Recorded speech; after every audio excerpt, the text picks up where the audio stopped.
Yeah, come back home to the moment right now. That's sometimes, whoa, what a journey. Staying present. Thank you. 20 years from the power of now? I'm always tickled by the book The Power of Now. You know, you write a book about now that you can definitely not read in now. It's like a lot of pages there, you know. It's always now. All these wonderful philosophers in the room. You're so true. Um, I'm just getting myself a little grounded here. I'm just feeling that song and that poem. Whoa. That just really touched me. It was so beautiful. Right. So, I mean, the affirmation really said it all. I could just sit down and just say, look, just go out and say thank you. Because gratitude is like one of the most wonderful things to deal with staying in now. And that's where this idea of coming from a better right now. Because sometimes just so much going on in the world. It's hard to stay present. I'm floating in this space that Eckhart Tolle talks about. He says he's got this quote that I found earlier this week that's really stuck with me. He says, "The past gives you an identity. The future holds the promise of salvation, of fulfillment in whatever form." And that's where it's so hard to stay in this now moment because we keep flying back. Like, who am I? What am I about? What's my story? What am I relating to in life? Well, that's got me in the past. I've got to go into the past to find that. That's how I find my relational identity to the world, all right? But then, what's going to make me happy? Where am I going to feel better? What can I do in the world? How can I make a difference with all that's going on? Now I'm stuck there in the future looking for fulfillment in some form that is yet to be determined. But right now, I'm missing this wonderful opportunity. I got a real good friend, his name's Josh. He's always, every time you see him, he says, right now, everything's just all right. And it is. Right now, as John said a minute ago, everything is all right. In the immediate moment, there's no problems. We might think there's a problem, but if we have the ability to think in this moment, we're realizing that there's not a problem at all, but there's something else that's happening. You know, on my way, I talked about going to the airport. On my way to the airport, I had such a non-right now experience. I left a little bit late, so you know what that's all about, right? So now I'm in the future of like, I'm going to miss my flight. So I'm totally missing being present to where I was driving. But then suddenly my car decided to put me in the present moment, and it started doing this hiccuping thing, right? So it's hiccuping as I'm driving down the road. I'm going, I got it. I don't have time to go back and get a lift. I've got to get to the airport. How do I do that? So now I'm back and forth. I'm not even present to where I am or what I'm doing, that situation. But what was really happening was I was still traveling to where I needed to go, but I was in this future space, you know, but the car was getting me there. And then I got there, as I told you, I got there right on time, no problem with that, had a C-section.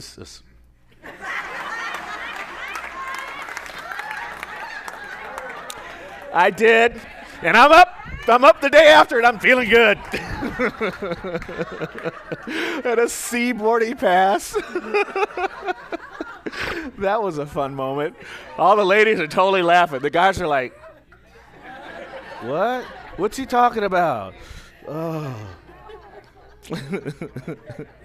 Suddenly I've got the vapors.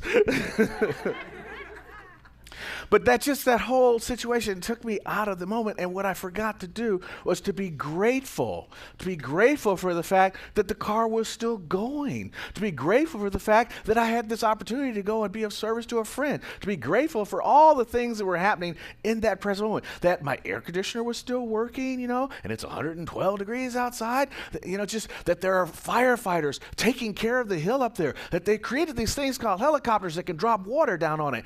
All these things that were happening in that moment, I was missing that because I'm just so concerned that the car is gonna stall, and it hasn't stalled. It's crazy where we get to where we're flipping back and forth between those moments.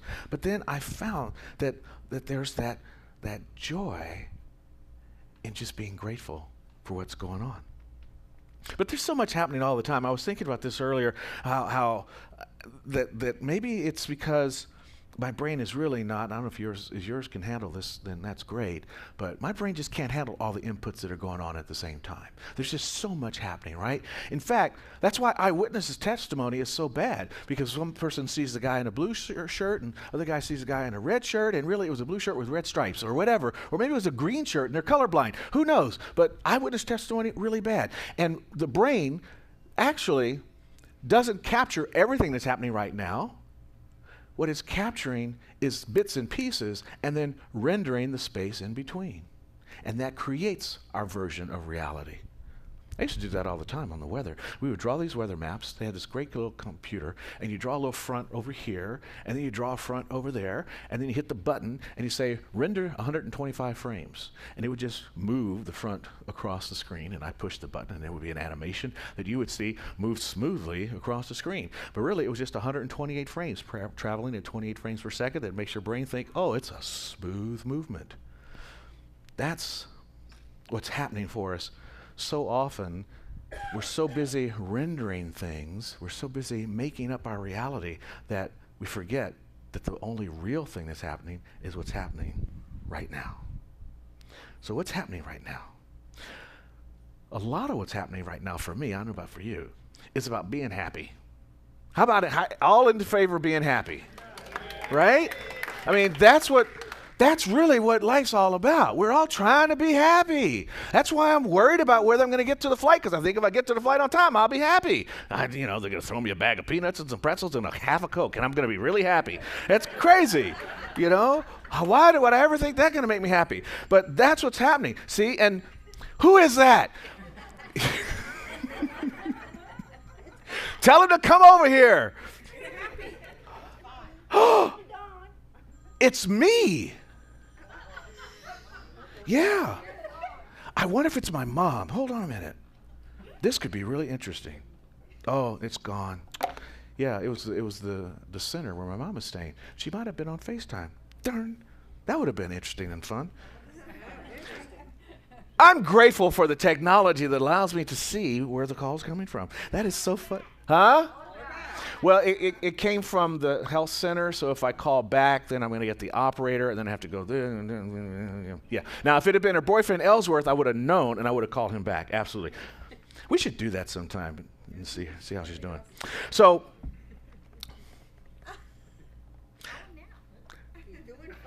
she's fine. They're fine. I'm trying to get back to now. And I'm thinking about what I want to say, and I think about what I didn't say. And now I'm not in the moment, but right here it says, this moment. This is the moment. In the moment is what? What do they call it? The present. And what's a present? The present, right? How cool is that? Freely given. Now here's the thing. We're so busy trying to get stuff, working hard to get stuff. I mean, that's, I saw the George Carlin video the other day about stuff. Wow. He was just, my God. Right? Wow. Anyway, brilliant. But most of the stuff that we try to get, we have to really work for, But there's this one thing that we keep getting all the time. Freely given, no stress, no strain. What is it? The moment.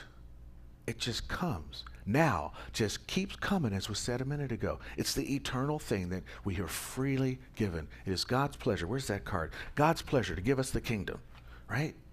Freely, all the time. But the true gift is not the free moment. It's what's contained in the free moment. In the free moment is opportunity. Opportunity. Every time we have a moment, we have an opportunity to make a difference. We have an opportunity to change things. We have an opportunity to look at things in a new way. We have an opportunity just to appreciate where we are in this particular time and space. They say opportunity only knocks once, but hey, if the moment keeps coming, that means opportunity keeps coming over and over again. And Brother David Randallstadt, I love this guy. Man, oh man. Brother David Steindl-Rast. He's a Benedictine monk. It's a lovely name. How did they get this without the vowels there? Anyway. Thank you, Jovi. Right? You're right. Keep talking, huh? Okay, so, friends at home, check this out. If you miss the opportunity of this moment, another moment is on its way, and another, and another, and another time to define your life, to step into something new, to be happy. And I think The best way to be happy is to tap into the divine connection, is to understand that we have this universal wisdom available to us, and this universal wisdom will allow us to use our creativity. You see, we have this solution-seeking mind that is always ready to seize this moment, to seize this opportunity to do something wonderful and great. And the heart, the dream space you talked about, we have this calm, restoring, peaceful heart available to us also. And we can mix those two together. We get heart, mind, and spirit to work in the moment, to grab the opportunity to do something. And that's really where the crux of all this is about. There is so much to do in the world today. If you live in LA, a lot of folks that live in LA, they have those parking zones. They have little parking stickers because they have parking districts, you know.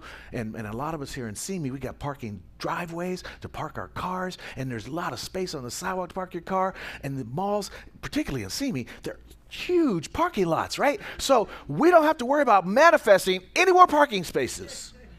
We got that covered, okay? Right? And from what I'm seeing out there, everybody's dressed. So we don't have to worry about manifesting any more clothes. We got that covered.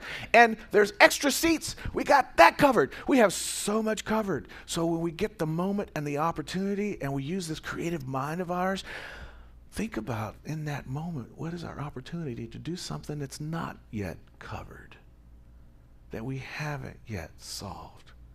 There's plenty of opportunity for that, to dive into that. And we have beautiful resources to take care of all the things we want to do. Dr. Holmes, beautiful. Love this guy. He's my Holmes boy.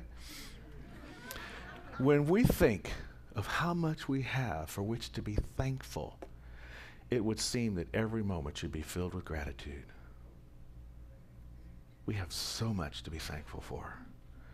We started off the service with all the ways that things are challenged for folks. And even in those moments, it's like when we had the earthquake here, when LA gets shaken, we come together. When Houston starts flooding, they come together. There was a story on this morning, a couple that drove in from Louisiana. They brought Pampers and 2 pallets of water and a bunch of wipe-its and hand sanitizers and stuff. And the lady on the NPR says, "So why did you guys do this?" "Well, last year our house was covered in 6 feet of water. We know what it's like." So they got in their car, and they drove 10 hours, and they brought all this stuff with them. You know, this is what I'm talking about. Seizing the moment, seizing the opportunity to do something that is within our power to do. And we're all called to do it. We're all called. It's so simple to do. Just yesterday, and it's not even that hard. I was coming back home, and I went to take my evening walk, you know, and I'm gotta get my 10,000 steps, you know, because otherwise Johanna's going to say, we got to walk more. And so figure out, get my steps in. And there was this guy, and it's dusk, it's late, and he's reading outside by a flashlight, you know, and he's just sitting on the curb reading, which I thought was kind of interesting. So, and his flashlight had this green light to it, and I walked up to him, and I could tell that maybe he didn't have a place to go to all the time, right? Like homeless. And I said, I was about to speak to him, and before I did, he goes, "Hey, do you have any money? I'd like to get something to eat." I said, "Dude, I don't. I'm just out walking right now, but I love your flashlight. Tell me about that flashlight." And it had all these different lenses that you could flip, like turret lenses. You could flip it to red, to green, to blue. I don't know why that worked for him, but he really liked that, and it was really a pretty cool flashlight. And we had this great conversation. And all it was just an opportunity to just be kind. I just wanted to be present with somebody. So the opportunity is striking all the time to do something different, to take a pause and just be with the moment and see what unfolds in the middle of that moment. So let's talk more about that. I think what really make that work for me is that while I had a goal, my goal was to get to the 10,000 steps, but I have a value. And my value is to be as kind and present as I possibly can. Is Brenda here or is she in the back? There. So a few minutes ago we were talking, and I still had my shorts on, and boy, you talk about the pleasure of the past and the future in a moment. Should I wear my shorts today? Because it's awful hot in here. No, I won't wear my. I'll put my shorts. I'll put my clothes on. No problem. So I'm thinking I'm going all this stuff, and Brenda's talking to me, and I'm trying to figure out how to get everything done before the service, and I just want to be present, you know? And I said to her, it was really important stuff about the new healthcare and how you're helping people, and I wanted to hear that story, but I couldn't hear that story. And you've been there. We've all been there. When somebody's talking and you really want to hear them, but you got other stuff on your mind, you know what you can easily do? You say, excuse me, can we just put a comma right there and come back to it? Because I really want to be present for you so I can hear everything that you have to tell me.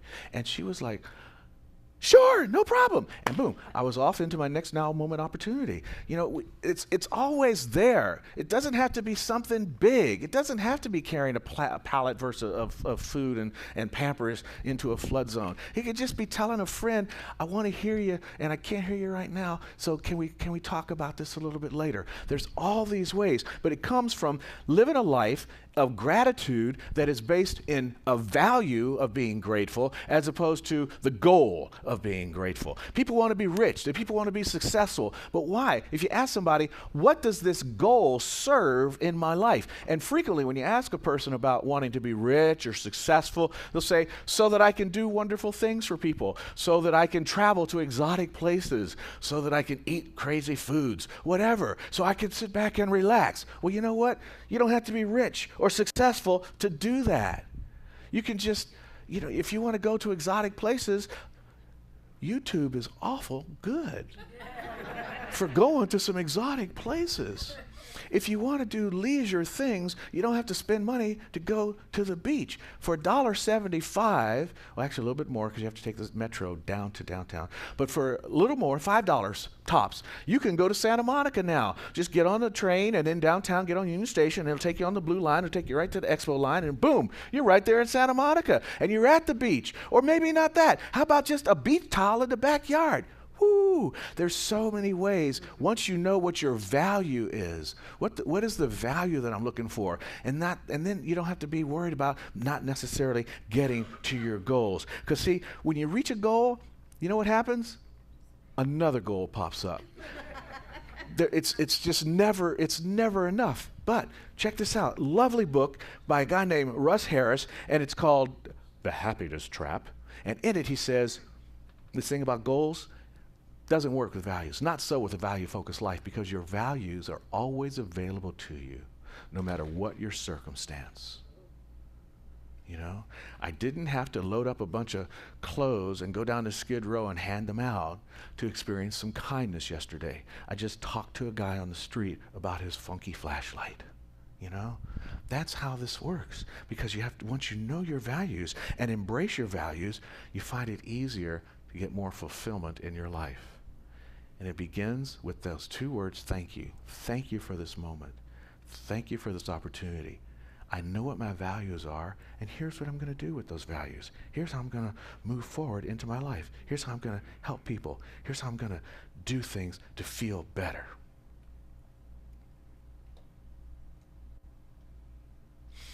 So as I said, there are a lot of challenges. And sometimes the opportunities that come up are challenging themselves. Sometimes the opportunity doesn't always feel so good. But when the opportunity to do something doesn't feel good, just know that we can rise up to that, we can learn something from that, and we can move into that experience as well with that same sense of gratitude. Gratitude for the ability to know and to tap into a divine wisdom, to let me know that I can do something about climate change, or I can do something about the divisiveness in our country today. I can do something about the injustice that I see happening to different people around the world. I can do something about income disparity that's taking place. But it starts with that beginning, thank you for this moment. Thank you for this recognition. Thank you for this opportunity. And then, thank you for what I'm calling the 5 knowings. The 5 knowings.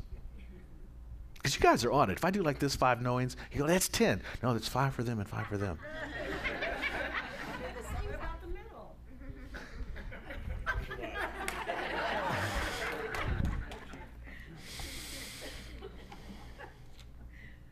So the first knowing is spirit. Spirit provides. Spirit is providing the moments. They are freely given. The second knowing is oneness. And the oneness is that we all share one common value, and that is to be happy. To be happy. And the third value, the third knowing is truth. The truth that we are all creative, that we are designed with this solution-seeking mind, and it has nothing else to do but to think of solutions, so why not give it something to do? My fourth knowing is to know gratitude. To know gratitude lets the other three work for you. And my final knowing is trust. See, when we trust that Spirit is there for us, we can let go and with detachment go about the work and not worry about the results. That's how we can live a life of a better right now. But as I say, it begins with this very simple phrase. Thank you. Thank you for listening. And so it is.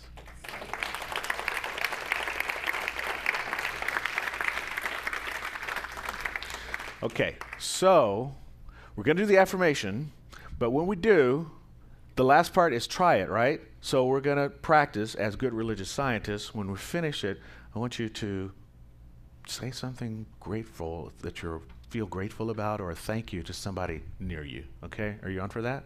Okay, so here we go. Affirmation. I know how to create a better now. 2 simple words. Thank you. Try it. I am so grateful for you being here and doing camera work and reminding me to stay on point. Stay on point.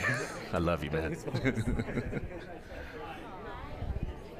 I'm grateful that you always sit up in the front row smiling and that you go so deep with the songs. You just travel into them. Try it. There it is.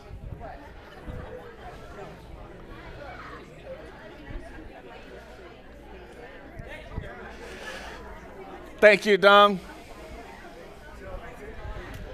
Wow.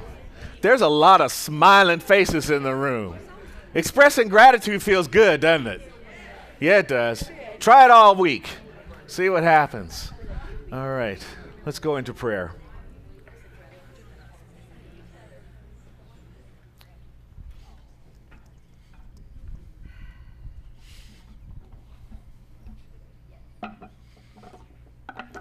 Thank you. Thank you.